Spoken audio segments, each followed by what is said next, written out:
நீங்கள் 20-25 வயசுல இந்த தப்பு பண்ணுறது 40 வயசுல நீங்கள் போய் ஒரு கார் வாங்கிறதுக்கு ஒரு வீடு வாங்க போகிறச்ச சார் நீங்கள் அந்த 20 வருஷத்துக்கு முன்னாடி ஒரு கடன் வாங்கினீங்க பாரு, அந்த கடன் நீங்கள் கட்டல, அந்த டீட்டெயில்ஸை கொண்டு வாங்கன்னு கேட்போம். ஸோ என்ன ஆயிடுச்சு, அதே மாதிரி செல்ஃபோன் பில்லையும் அதுக்குள்ளே கொண்டு வந்துட்டாங்க. இஷ்டத்துக்கு நீங்கள் செல்ஃபோன் வாங்கி இப்போல்லாம் ரொம்ப கம்மி. நான் முன்னெல்லாம் செல்ஃபோன் ஒரு மினிட்டுக்கு 16 ரூபா இருந்தது. அப்புறம் 3000 ரூபா 4000 ரூபாய் செல்ஃபோன் பில்லை யூஸ் பண்ணி கட்டாமல் இருக்கிறவங்கலாம் இந்த மூலமாக ட்ராக் பண்ண ஆரம்பிச்சிட்டாங்க. ஸோ உங்கள் கிரெடிட் ஹிஸ்ட்ரி, ஒரு ஆள் கடன் கட்டுவானா மாட்டானா, 20 வருஷமா அவன் கடனை ஒழுங்கா கட்டுறானா இல்லையான்னு பார்க்கறதுக்கு ஒரு பேங்கருக்கு, ஒரு ஃபைனான்சியருக்கு ஒரு வெப்பன் மாதிரி இது ஆயிடுச்சு, ஒரு இன்ஃபர்மேஷன் டூல் மாதிரி ஆயிடுச்சு. போனோடனே உங்களுக்கு பேன் கார்டு கேட்பான், பேன் கார்டு அப்போ உடனே வெரிஃபை பண்ணுவான்.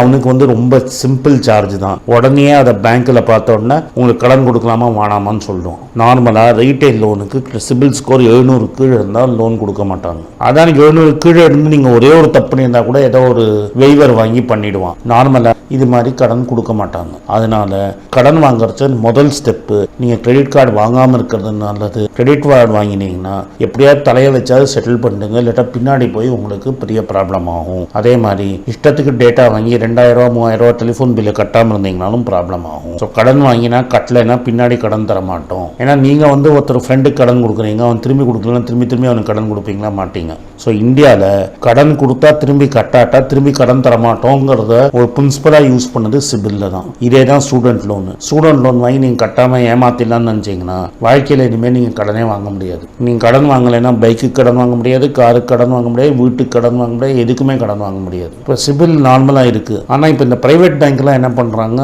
ஆட்களை வச்சு தான் சேல்ஸ் கொடுப்பாங்க, டிஎஸ்ஏ வச்சு தான் சேல்ஸ் பண்ணுவாங்க. அந்த டைரக்ட் சேல்ஸ் அசோசியேட் எப்படியாவது அதை விற்கணும், அந்த ப்ராடக்டை விற்கணும்னு ட்ரை பண்ணுவாங்க. ஸோ அவன் என்ன பண்ணுவான்னா எல்லாம் பார்ப்பான், எல்லாம் கரெக்டாக இருக்குது, வெறும் சிபில் ஸ்கோர் மட்டும் தவறாக இருக்குன்னா உங்களுக்கு எவ்வளோ கிரெடிட் கார்டில் ப்ராப்ளம்னு கேட்பான். நீங்கள் முன்னே சொல்லிட்டீங்கன்னா சிபில் ஸ்கோர் வரதுக்கு முன்னாடியே அந்த பேங்க், பழைய பேங்க் இருக்கு இல்லைங்களா, அவனோட செட்டில்மெண்ட் ஆன மாதிரி ஃப்ராட் பேப்பர்லாம் ரெடி பண்ணுவாங்க. இப்போ நான் ஒரு ஏபிசி பேங்க்னு ஒன்று இருக்குது, அங்கே கடன் வாங்கிட்டேன், 10 வருஷம் கட்டல, 10 வருஷம் கழிச்சு நான் பெரிய ஆள் ஆகிட்டேன், பெரிய சம்பளம் கட்டிட்டேன். அந்த ஏபிசி அங்கே சிபில்ல என்ன தெரியும்னா எனக்கு ஒரு ப்ராப்ளம் இருக்குன்னு தான் தெரியும். ஸோ நான் இந்த டைரக்ட் சேல்ஸ் என்ன பண்ணுவேன், சார் மற்றபடி கடனாக கட்டிடுவீங்களா சார், எல்லாம் கரெக்டாக பண்ணுவீங்க? ஆமாம், இப்போ எனக்கும் ரொம்ப அர்ஜென்ட்டாக இருக்கும், 50 லட்ச ரூபா நான் லோன் வாங்கணும். ஒன்றா என்ன பண்ணுவேன், அந்த ஏபிசி பேங்க்கில் லோனெல்லாம் கரெக்டாக நான் செட்டில் பண்ணிட்டேன், அன்றைக்கி சிபில் ஸ்கோர் ஒழுங்காக இல்லை, ஆனால் இன்றைக்கி இந்த லெட்டர் கொடுத்து நான் சரி பண்ணிட்டேன், அதனால் சிபில்லேருந்து செட்டில் பண்ண மாதிரி இருக்குது, அது சிபிலில் சரியாக ரிஃப்ளெக்ட் ஆகலை, என் மேலே கடுப்பில் இருக்கிறதுனால இந்த ஏபிசி பேங்க் ரெக்கார்ட் பண்ணல, அதுக்கப்புறம் பாருங்கள் என் ரெக்கார்டு ஒழுங்காக இருக்குதுன்னு சொல்லி உள்ள பேப்பரை கொடுத்து லோனை ப்ராசஸ் பண்ணுவாங்க.